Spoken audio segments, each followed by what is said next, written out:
Alright guys, let's talk about why real estate is a good investment and how it's beneficial to you and what are kind of the pillars in real estate. A lot of you guys know the cash flow part or certain aspects of real estate, but let's talk about how real estate is important and why it is so important for long-term generational wealth and what that looks like. So for example, let's start out with the very beginning. So obviously cash flow, right? We all know that real estate does create cash flow if you buy the right deals. So for example, if I buy a single family home that the mortgage is, let's just say for easy numbers, is $1,000, right? So from there, you're able to rent that property for, let's say, $1,400, right? Because you've done your research and you know the area, you know what that neighborhood rents for, and you know that the average rent for a home that you are purchasing is going to be $1,400, right? So you buy the home, your mortgage is $1,000, and then you are able to rent it for $1,400.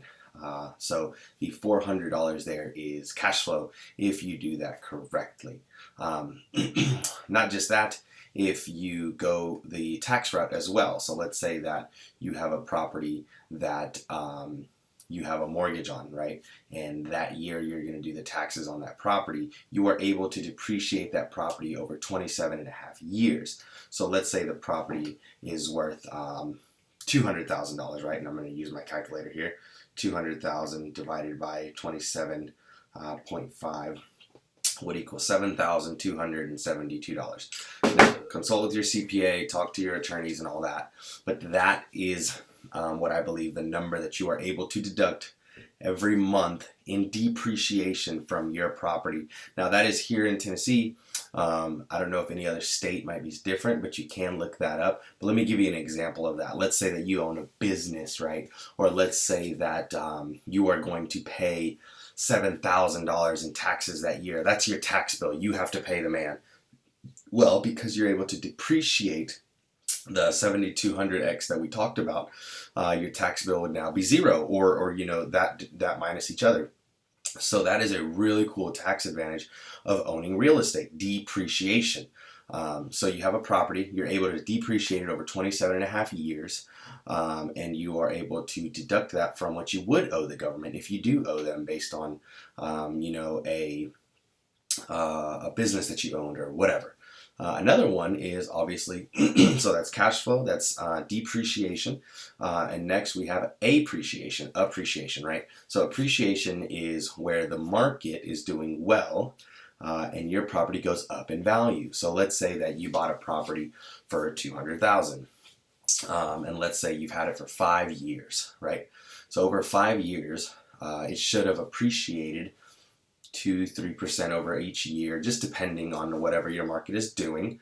So let's say that it's now worth 240, 230, to somewhere in between there, right? So now you not only is your property gone up $30,000, so yeah, you've made 30 grand there. You've also depreciated it $7,000 every single year for that. So if you do that math, right, let's say you only depreciated it $7,000. So you only saved 7 grand on taxes every year.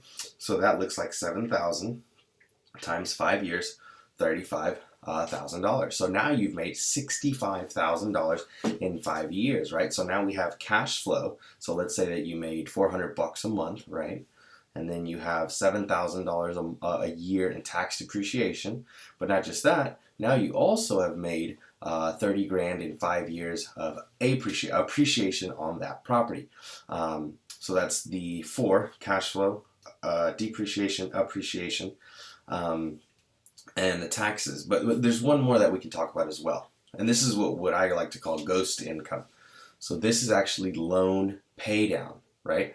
So remember, you also had tenants in there for the last 5 years. So your tenants were paying your mortgage of $1,000. So that means that the property also, you also paid the loan down. So if the loan was originally $200,000, it should be somewhere around, I don't know, $160 now.